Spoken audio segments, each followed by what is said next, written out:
iman dan keputusan. Ada satu ungkapan yang bilang bahwa saya hari ini adalah keputusan saya di masa lalu. Dan saya di masa depan adalah keputusan saya hari ini. Yang pernah dengar pernyataan ini boleh katakan saya. Dan memang benar saudara. Kalau kita mau jadi apa di masa depan itu tergantung keputusan kita hari ini. Karena kita hari ini adalah hasil dari keputusan kita di masa lalu. Pilihan sering jadi momok menakutkan bagi beberapa orang. Bagi orang yang punya kapasitas untuk menentukan pilihan atau bagi pilihan-pilihan situasi-situasi yang sudah pernah kita lalui atau situasi yang mudah menentukan pilihan, itu tidak jadi masalah. Tetapi bagaimana kalau kita diperhadapkan dengan situasi atau keadaan yang membingungkan kita, keadaan di mana keputusan yang kita akan ambil itu sepertinya menakutkan. Kalau kita memutuskan mengambil bagian A, kita ketakutan, ada resiko yang besar di sana.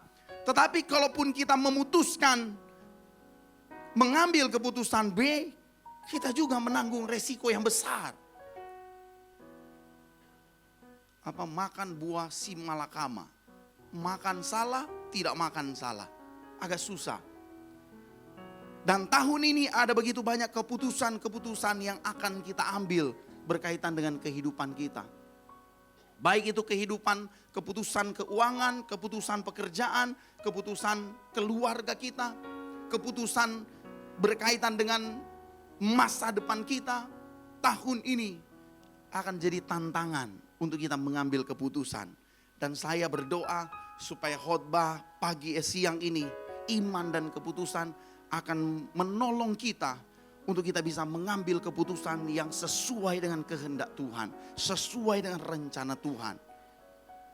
Mari kita lihat saudara, Kejadian pasalnya yang ke-12, ayat yang pertama sampai dengan ayatnya yang ke-14.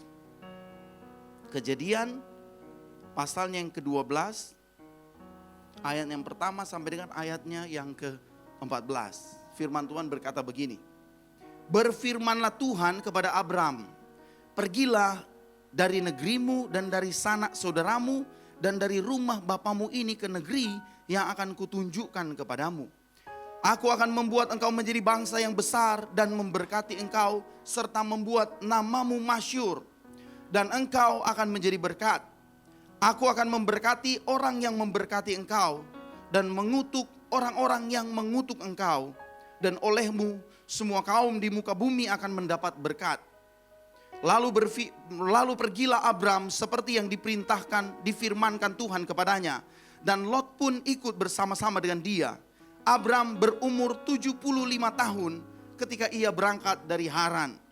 Abram membawa Sarai istrinya dan Lot anak saudaranya dan segala harta benda yang didapat mereka dan orang-orang yang diperoleh mereka di Haran. Mereka berangkat ke tanah Kanaan lalu sampai di situ. Abram berjalan melalui negeri itu sampai ke suatu tempat dekat Sikem, yakni pohon terbantin di More. Waktu itu orang Kanaan diam di negeri itu. Ketika itu Tuhan menampakkan diri kepada Abram dan berfirman, aku akan memberikan negeri ini kepada keturunanmu. Maka didirikannya di situ mezbah bagi Tuhan yang telah menampakkan diri kepadanya. Kemudian ia pindah dari situ ke pegunungan di sebelah timur Betel. Ia memasang kemahnya dengan Betel di sebelah barat dan Ai di sebelah timur. Lalu ia mendirikan di situ mezbah bagi Tuhan dan memanggil nama Tuhan. Sesudah itu Abram berangkat dan makin jauh ia berjalan ke tanah Negeb. Ayat 10. Ketika kelaparan timbul di negeri itu, pergilah Abram ke Mesir untuk tinggal di situ sebagai orang asing, sebab hebat kelaparan di negeri itu. Pada waktu ia masuk ke Mesir, berkatalah ia kepada Sarai istrinya, memang aku tahu bahwa engkau adalah seorang perempuan yang cantik parasnya. Apabila orang Mesir melihat engkau, mereka akan berkata itu istrinya. Jadi mereka akan membunuh aku dan membiarkan engkau hidup. Katakanlah bahwa engkau adikku, supaya aku diperlakukan mereka dengan baik karena engkau, dan aku dibiarkan hidup oleh sebab engkau. Sesudah Abraham masuk ke Mesir, orang Mesir itu melihat bahwa perempuan itu sangat cantik. Sampai di sana pembacaan kita, saudara. Iman dan keputusan. Saudara, Abraham adalah bapa orang percaya, bapa orang beriman. Sekalipun Abraham bapa orang beriman, Abraham juga diperhadapkan dengan keputusan-keputusan yang berat yang harus dia ambil. Karena keputusan yang dia ambil adalah keputusan yang akan membahayakan dirinya, bukan hanya dirinya, tetapi juga membahayakan keluarganya. Ketika dia dipanggil oleh Tuhan untuk keluar dari Ur Kasdim menuju tanah yang diberikan, yang telah diberikan Tuhan, yang dijanjikan Tuhan untuk menjadi kepunyaan dari keturunan Abraham, maka Abraham merelakan kenyamanannya, merelakan semua apa yang dia miliki di Ur Kasdim, dan kemudian berjalan menuju tanah yang akan ditunjukkan Tuhan. Tuhan belum bilang di tanah yang mana. Saudara, kalau saudara disuruh Tuhan, ayo keluar dari Manado, tinggalkan pekerjaanmu, tinggalkan keluargamu, tinggalkan segala sesuatu ke tanah yang akan kuberikan. Mudah untuk memilih atau sulit, saudara? Apalagi waktu itu Abraham punya seorang ayah yang sudah tua. Dia harus meninggalkan keluarganya, sanak saudaranya, dan meresikokan dirinya dan keluarganya ke negeri yang akan dipilih Tuhan. Ke negeri yang mana? Belum tahu. Orang Kanaan adalah orang yang tidak mengenal Tuhan. Dan orang Kanaan adalah orang yang kalau ada orang lain datang, mereka harus, karena hukum waktu itu adalah hukum rimba. Siapa yang kuat, dia yang menang. Kalau engkau lemah, engkau akan ditindas, dijadikan budak. Abraham mengambil keputusan untuk memilih apa yang Tuhan perintahkan.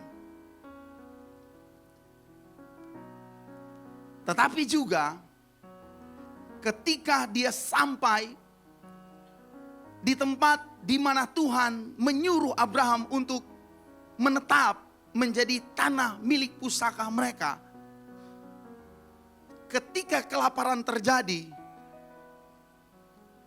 firman Tuhan bilang sebab sangat hebat kelaparan di negeri itu. Ya, sangat hebat kelaparan di negeri itu.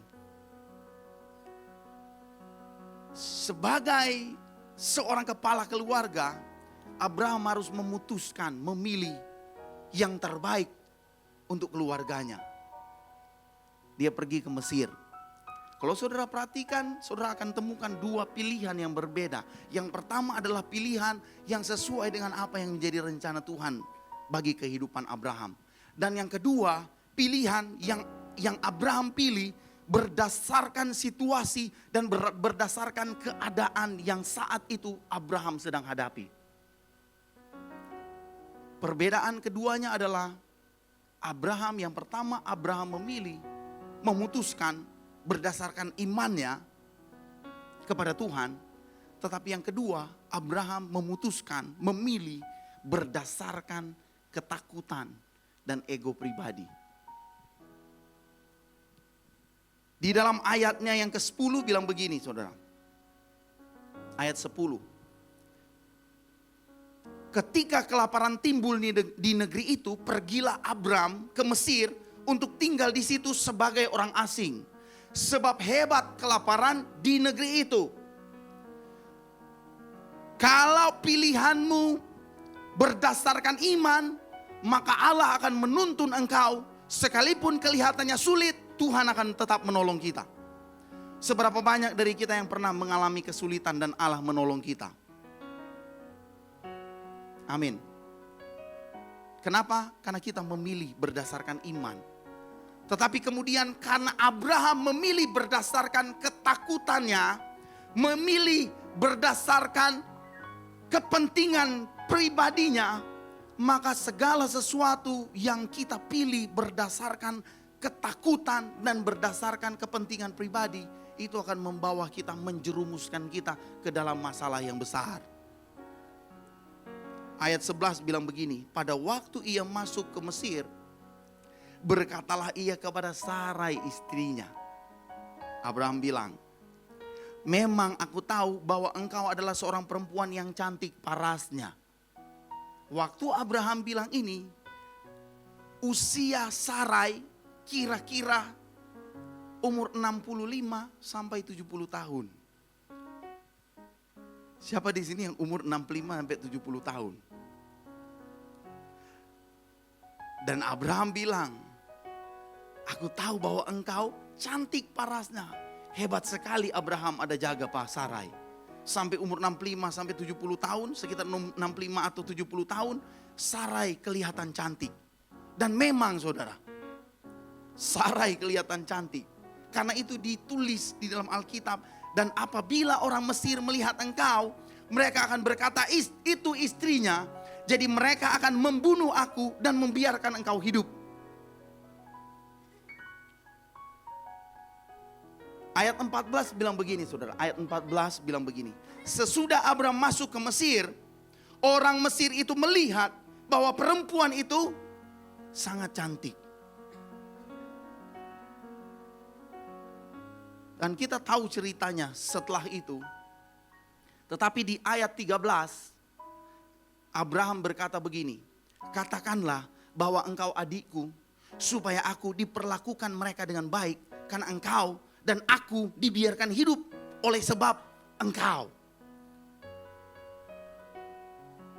Abraham memilih ke Mesir, dan kemudian karena pilihannya itu berdasarkan ketakutannya, maka keputusan yang dia ambil, keputusan-keputusan yang dia ambil, itu membawa dia kepada bencana yang besar.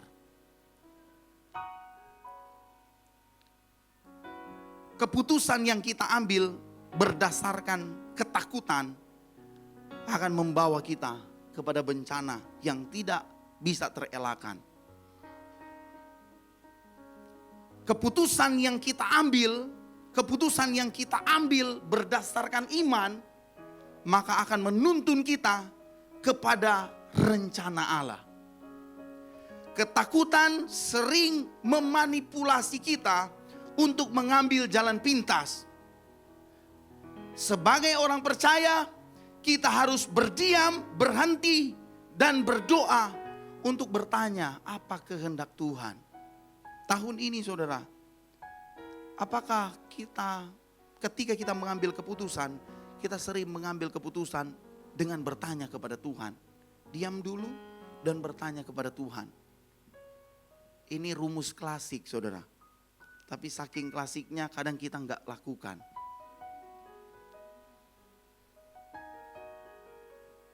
Dengan berdiam diri, berdoa, bertanya kepada Tuhan apa kehendak Tuhan, maka keputusan yang akan kita ambil akan berdasarkan iman.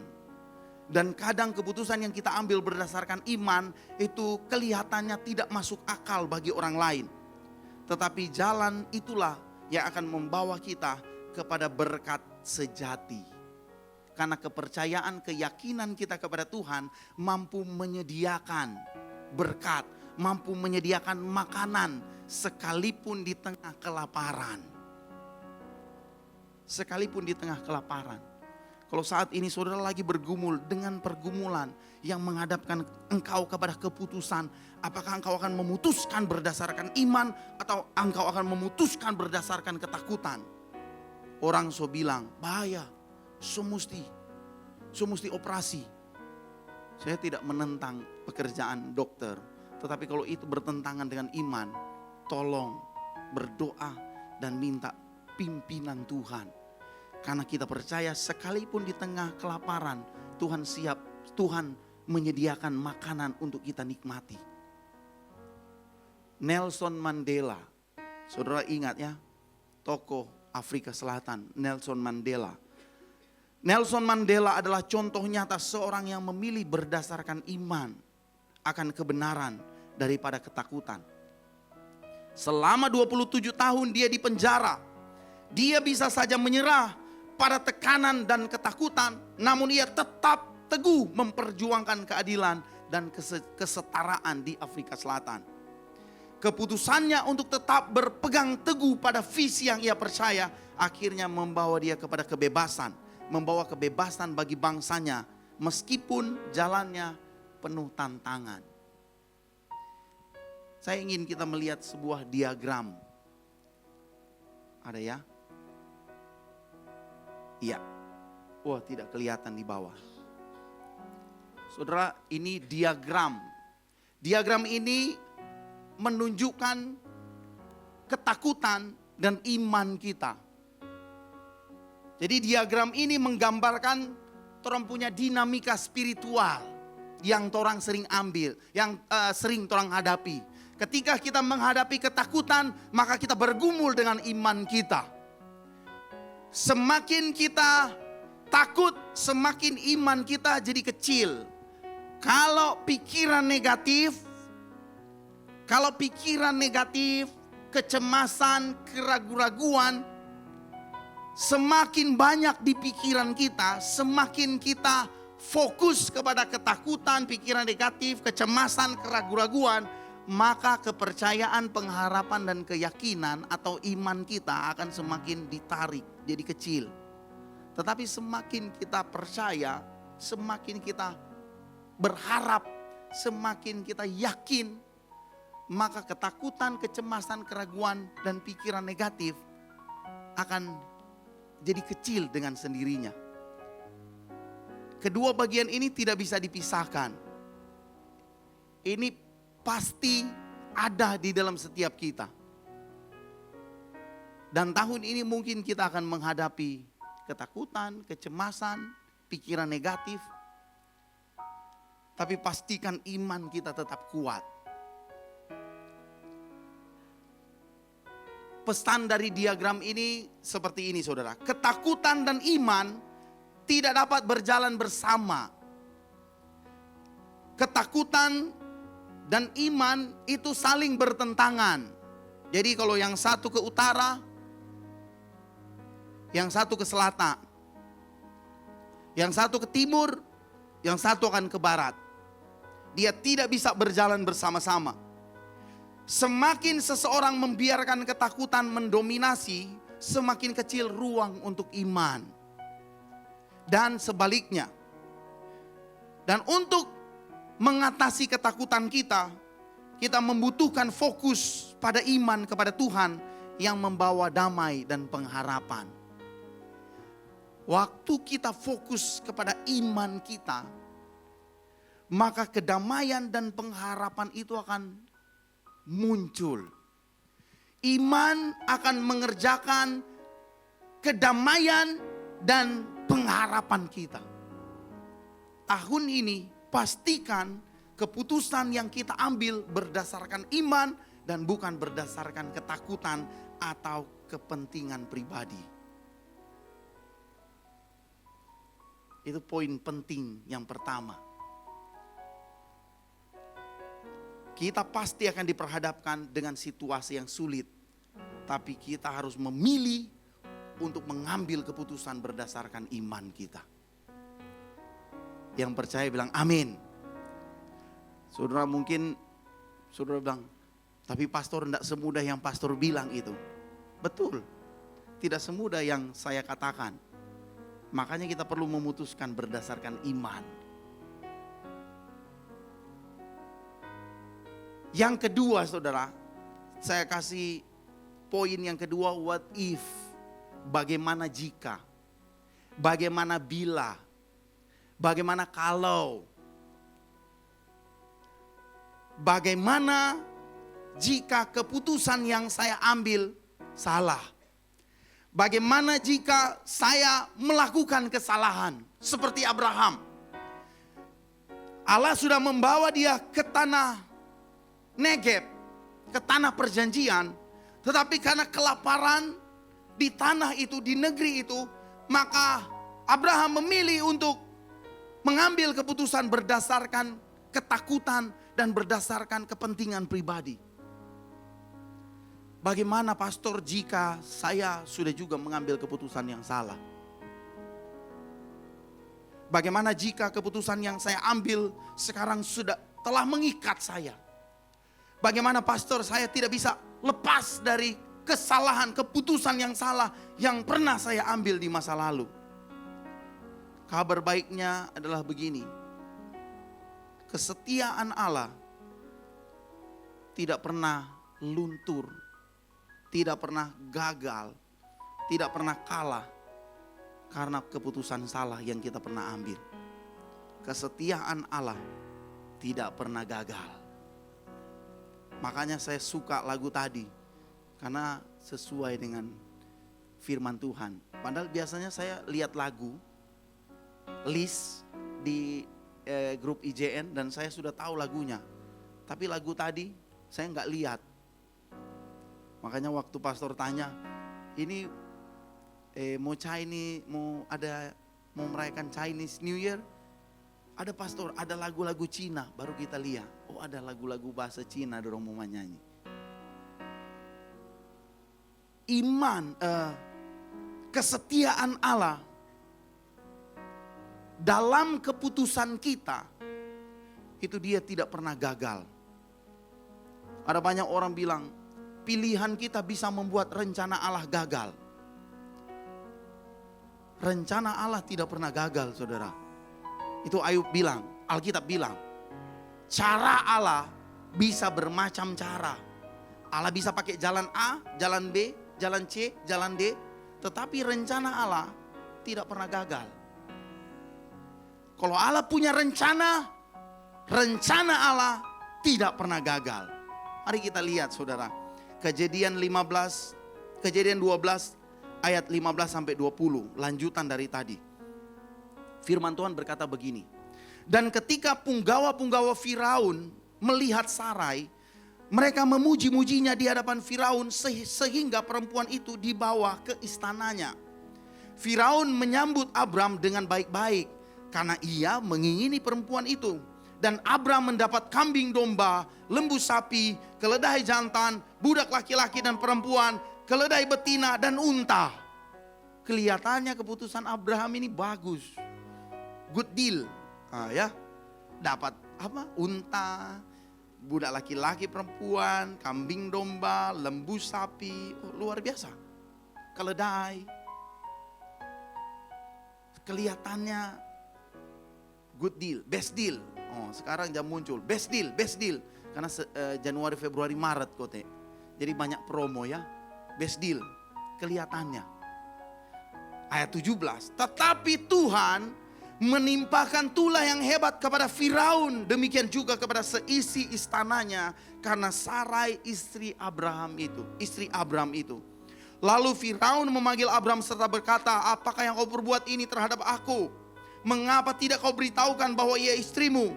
Mengapa engkau katakan dia adikku sehingga aku mengambilnya menjadi istriku? Sekarang inilah istrimu, ambillah dan pergilah. Lalu Firaun memerintahkan beberapa orang untuk mengantarkan Abram pergi bersama-sama dengan istrinya dan segala kepunyaannya. Cerita ini, saudara, di pasal 12 itu tidak berhenti di situ. Kadang kita berpikir, oh Tuhan, kita gagal satu kali, Abram satu kali. Mar kita ini berulang-ulang. Tapi rencana salah. Memang Tuhan kok aso bilang katu pastor. Nah, begitu kan kalau bah konseling tuh. Memang katu Tuhan sok kasih ingat deng pastor katu sok kasih tahu no. Tapi aduh begitu no pastor keadaan dan aduh kita kelemahan no. Tak so ambil pilihan yang salah. Tuhan masih mau lakukan rencananya, genapi rencananya atau tidak. Mari kita lihat Kejadian 20. Kejadian 20 ayat 1 sampai 7. Kejadian 20 ayat 1 sampai 7. Firman Tuhan bilang begini. Lalu Abram berangkat dari situ ke tanah Negeb. Dan ia menetap antara Kades dan Syur. Ia tinggal di Gerar sebagai orang asing. Dia pergi lagi tanpa pilihan berdasarkan iman. Pilih-pilih sendiri. Oleh karena Abram telah mengatakan tentang Sarai istrinya, dia saudaraku. Maka Abimelek, Raja Gerar, menyuruh mengambil Sarah. Tetapi pada waktu malam Allah datang kepada Abimelek dalam suatu mimpi serta berfirman kepadanya, engkau harus mati oleh karena perempuan yang telah kau ambil itu, sebab ia sudah bersuami. Adapun Abimelek belum menghampiri Sarah. Berkatalah ia, Tuhan, apakah engkau membunuh bangsa yang tidak bersalah? Bukankah orang itu sendiri mengatakan kepadaku, dia saudaraku? Dan perempuan itu sendiri telah mengatakan, ia saudaraku. Jadi hal ini kulakukan dengan hati yang tulus dan dengan tangan yang suci. Lalu berfirmanlah Allah kepadanya dalam mimpi, aku juga tahu bahwa engkau telah melakukan hal itu dengan hati yang tulus, maka aku pun telah mencegah engkau untuk berbuat dosa terhadap aku. Sebab itu aku tidak membiarkan engkau menjamah dia. Jadi sekarang kembalikanlah istri orang itu, sebab dia seorang nabi. Ia akan berdoa untuk engkau, maka engkau tetap hidup. Tetapi jika engkau tidak mengembalikan dia, ketahuilah engkau pasti mati, engkau dan semua orang yang bersama-sama dengan engkau. Di Mesir, Abraham bikin sama. Di Gerar, Abraham bikin sama. Gak bertobat dia.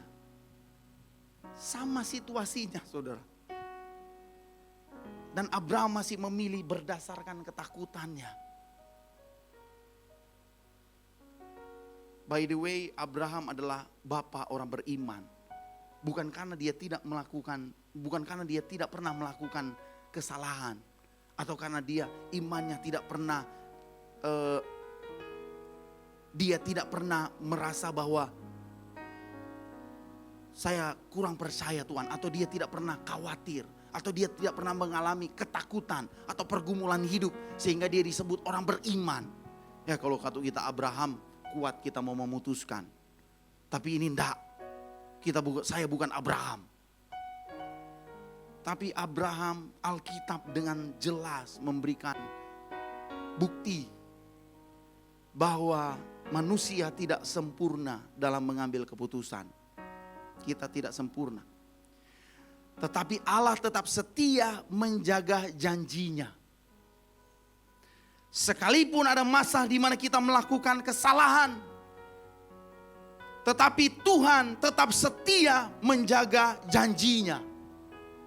Sekalipun kita berpikir bahwa ini kesempatan terakhir, Tuhan setahu nak mau maafkan, ampuni pak kita, tapi Tuhan tetap setia menjaga janjinya. Orang bilang, pastor bahaya ini khotbah. Kenapa? Karena orang semua bikin dosa. Yang penting janji Tuhan tetap setia. Janji Tuhan tetap ya dan amin. Abraham mengalami situasi yang sulit dan dia menerima apa yang dia lakukan, keputusan yang dia ambil. Saudara, Tuhan tetap setia menjaga janjinya. Oh, berarti pastor aman kita pinjaman online. Nggak usah dibayar. You tetap harus bayar itu pinjaman online. You tetap harus bayar kalau you berhutang kepada orang. You tetap harus mengalami masa di mana Tuhan akan membawa engkau untuk memurnikan engkau. Seperti bangsa Israel. Tapi lama 40 tahun. Harusnya cuma 3 hari perjalanan. Tapi 40 tahun dia jadi. Mau pilih mana, 3 hari atau 40 tahun?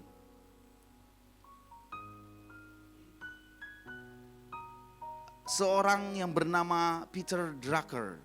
Kalau saudara adalah penggemar manajemen atau kuliah di manajemen, saudara harusnya tahu. Ya, Peter Drucker. Peter Drucker adalah bapak manajemen modern. Jadi dia disebut bapak manajemen modern.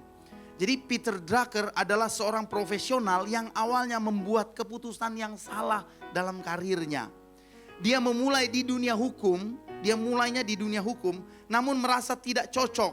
Ketika ia berpindah ke bidang manajemen, banyak orang meragukan kemampuannya. Namun ketika ia terus berusaha dan akhirnya dia menjadi pelopor di bidang manajemen modern. Keputusannya mungkin tampak tidak menguntungkan saat itu, tetapi akhirnya keputusannya membawa dampak yang besar. Dalam hidup kita, kita mungkin pernah mengambil keputusan yang salah. Tetapi Tuhan setia dan Tuhan mampu memulihkan keadaan kita. Tuhan setia. Ketika kita datang kepada Tuhan, kita membawa kelemahan kita kepada Tuhan. Kita memberikan hidup kita sepenuhnya kepada Tuhan. Berbalik kepada Tuhan, maka Tuhan akan memulihkan kita. Tuhan akan mengajar kita, Tuhan akan membentuk kita. Seperti di dalam firman Tuhan bilang, sebagai penjunan, kami tanah liat, Dia akan membentuk kita kembali menjadi bejana yang indah yang akan dipakai Tuhan untuk menjadi perabotan yang mulia yang akan dipakainya di dalam rumahnya. Ibrani 11 ayat 8 sampai 12 berkata begini. Ibrani 11 ayat 8 sampai 12. Karena iman, Abraham taat ketika ia dipanggil untuk berangkat ke negeri yang akan diterimanya menjadi milik pusakanya. Lalu ia berangkat dengan tidak mengetahui tempat yang ia tuju. Karena iman, ia diam di tanah yang dijanjikan itu, seolah-olah di suatu tanah asing, dan di situ ia tinggal di kemah dengan Ishak dan Yakub yang turut menjadi ahli waris janji yang satu itu. Sebab ia menanti-nantikan kota yang mempunyai dasar, yang direncanakan dan dibangun oleh Allah. Karena iman, ia juga dan Sarah beroleh kekuatan untuk menurunkan anak cucu, walaupun usianya sudah lewat, karena ia menganggap Dia yang memberikan janji itu setia. Itulah sebabnya, maka dari satu orang, malahan orang yang telah mati pucuk, terpancar keturunan besar, seperti bintang di langit dan seperti pasir di tepi laut yang tidak terhitung banyaknya. Saudara yang dikasihi Tuhan, iman kita akan menuntun kita dalam mengambil keputusan. Dan janji Allah, kesetiaan Allah, rencana Allah yang tidak pernah gagal, itu menjadi pengharapan kita, menjadi pegangan kita untuk terus maju melangkah. Kadang memang kita ada, Tuhan suruh kiri, orang ke kanan. Tuhan suruh kanan, orang ke kiri. Tetapi janji Tuhan akan memampukan kita kembali untuk mengambil keputusan, untuk melangkah kembali di dalam rencana Tuhan yang Tuhan tetapkan untuk kita. Ini pegangan tahun ini, saudara. Keputusan yang berdasarkan dengan iman dan janji Tuhan, kesetiaan Tuhan untuk terus menggenapi janjinya. Orang Kristen harusnya jadi orang yang bersuka cita dalam menghadapi kehidupan. Tahun baru, berkat Tuhan yang baru. Janji Tuhan kita akan nikmati. Tahun baru kita akan melihat masa depan yang cerah. Karena kita punya iman kepada Tuhan dan kita punya janji Tuhan yang menyertai kita. Kalau kita gagal, kita punya janji Tuhan. Kita berbalik kepada janji Tuhan. Jangan banyak orang Kristen gagal, saudara, dia lari. Gagal, sudah mau datang-datang. Gagal, baku dapat yang pastor, coba sambunyi-sambunyi muka. Kalau kita mengalami situasi di mana kelemahan kita mengambil alih, kita tahu bahwa ada janji Tuhan, pengharapan kita terhadap janji Tuhan untuk menolong kita, untuk mengarahkan kita kepada rencana Tuhan. Saudara punya harapan untuk tahun ini. Yang percaya tahun ini saudara akan berjalan di dalam janji dan berkat Tuhan, katakan amin.